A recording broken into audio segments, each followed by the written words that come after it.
there's an endless list of ways in which the mainstream corporate media internationally has wrongly portrayed Venezuela. In the past, going back to the years in which the sanctions were really having a visible impact on the country, they were depicting scenes of hungry people. At some point, they found images supposedly of people eating out of a dumpster. They made these headlines about people eating zoo animals or something absolutely bizarre like that.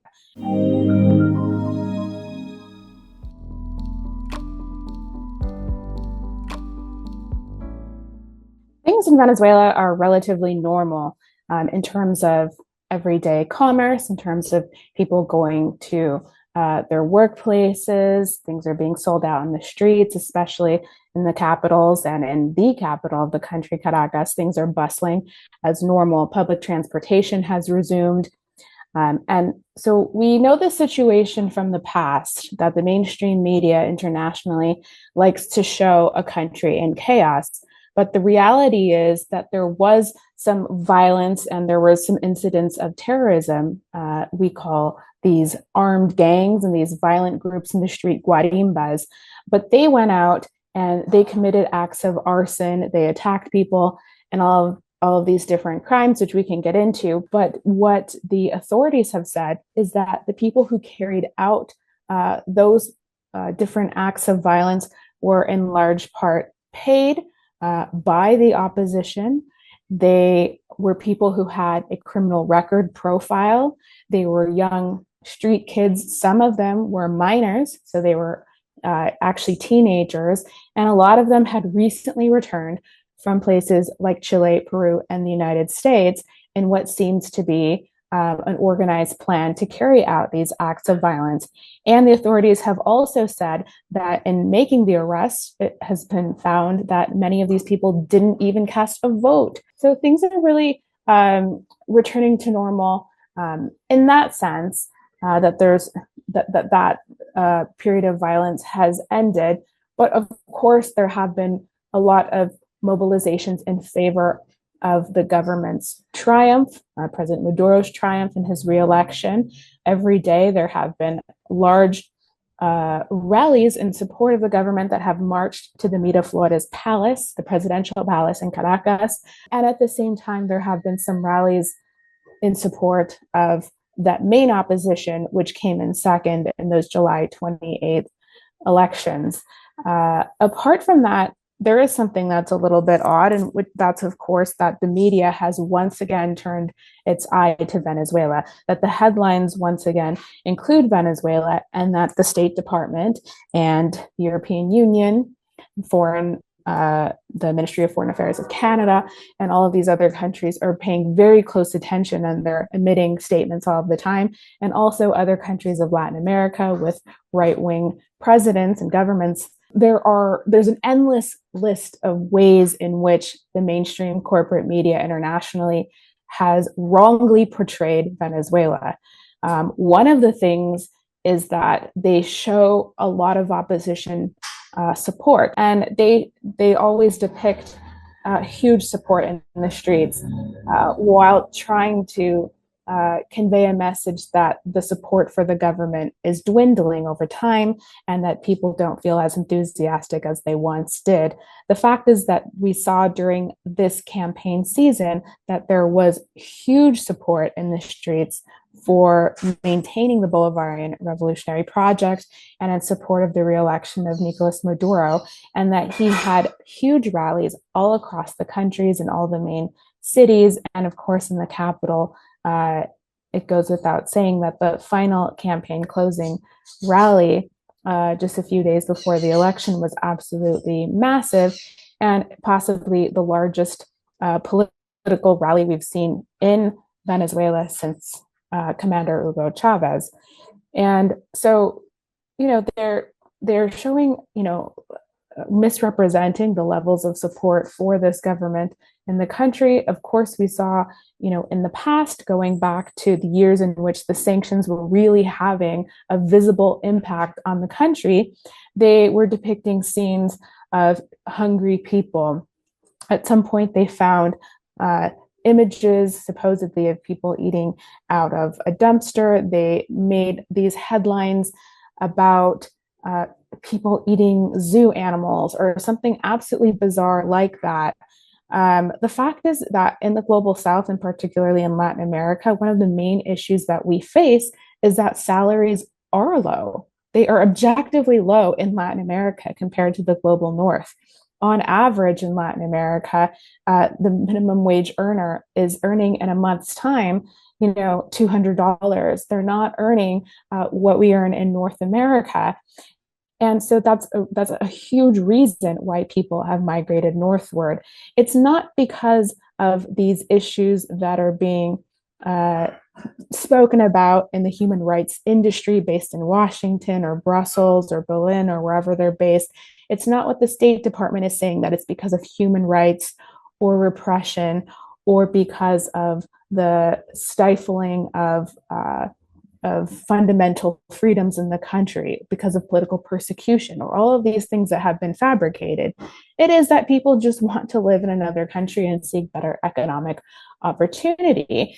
And the economy is growing and has really recovered in the last 3 years because of some of the measures taken by President Maduro and his government. This is a country that for a period of years had hyperinflation, in which the local currency was worth very little.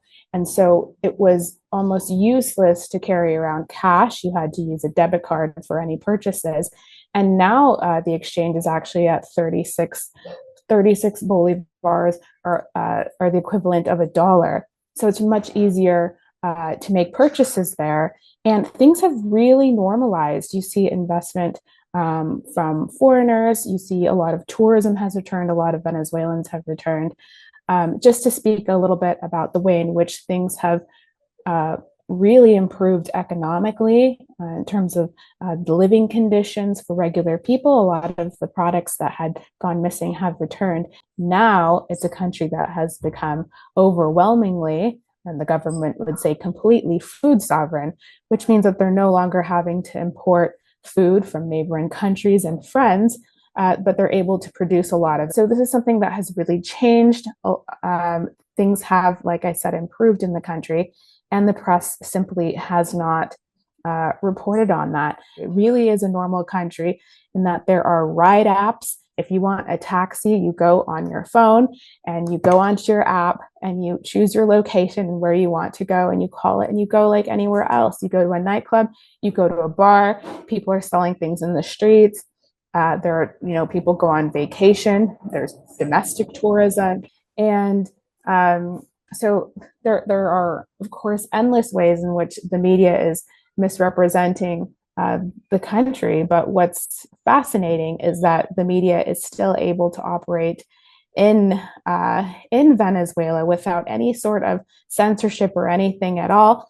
If you see the international press conferences held by President Maduro at the palace, he invites the journalists and correspondents in the country accredited from F8, from Reuters, from AP, from BBC, among many others. And they are there constantly providing information, despite that so many of them have lied about the situation in the country for so many years. The opposition that we're largely talking about, the one that came in second in the November 28th elections, you're seeing them as the main representatives of the country, even though they're the opposition in the international mainstream media. They have a huge presence on social media, and they have a lot of resources because we know that in past years they've received a lot of funding from NGOs linked to the State Department.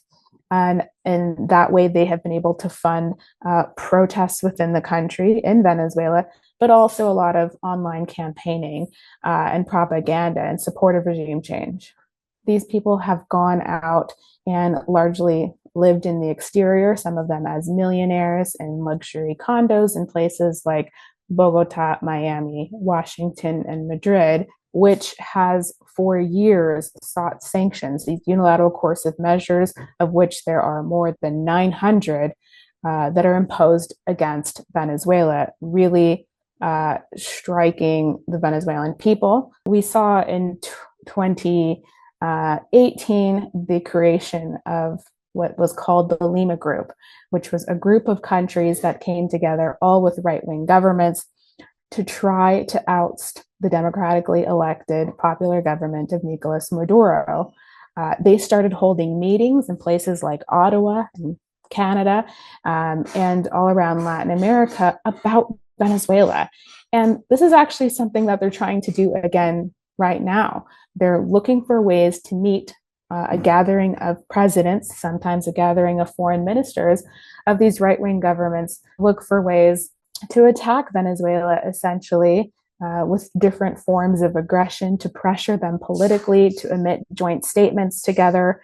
The United States has the strategy of using its close allies, but really, we can see the way in which all of this has been orchestrated by Washington in order to mount more political pressure as just one of its strategies. At the same time, it's mounting more economic pressure with the announcement of new sanctions all of the time, especially sanctions on Venezuela's oil sector. The oil issue in Venezuela is one of the most important issues, of course. So you can just look and see what's taking place right now in Guyana to see that it is a country that has essentially become a U.S. protectorate, a U.S. territory. They are sending all sorts of Southcom troops in order to do supposed joint military exercises with the Guyanese military, but really they're just trying to create the necessary conditions in order for Chevron and ExxonMobil to be able to extract oil from this region.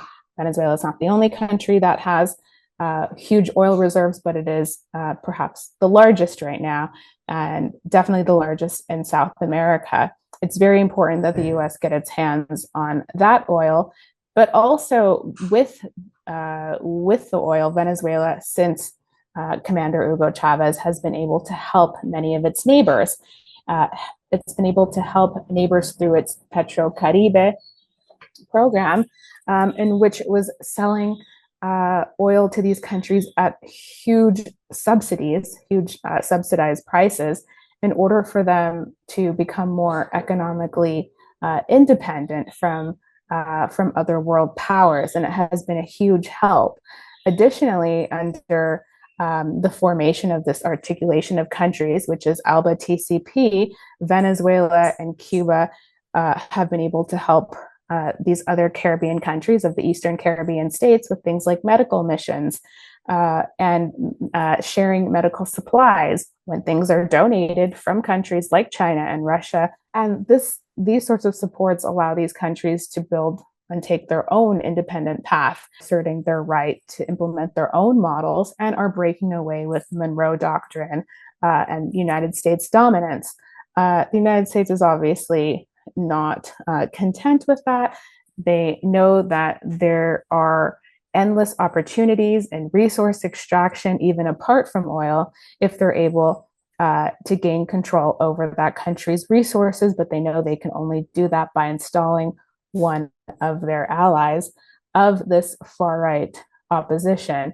This is a country that was highly reliant on the income generated from its oil sector. And so the way in which that was impacted was that because of the unilateral coercive measures, it was very difficult for Venezuela to do crucial things like purchase the necessary replacement parts in order to repair its oil refineries.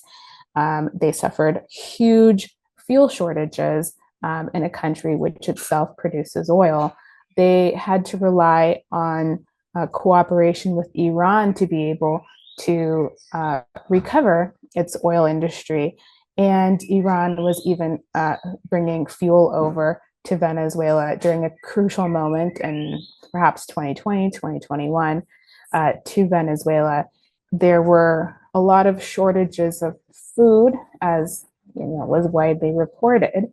And part of why that happens is the same reason why it happens in countries like Cuba under the blockade, which has lasted more than 60 years, which is that there are issues with making purchases under these unilateral coercive measures, but there's also issues in which the shipping companies themselves and these sort of third parties don't want to enter into any contracts or do any commerce or trade having anything to do with a sanctioned entity, whether it be a government official of Venezuela, whether it be the Venezuelan state, because of the way in which they could be subject to secondary sanctions.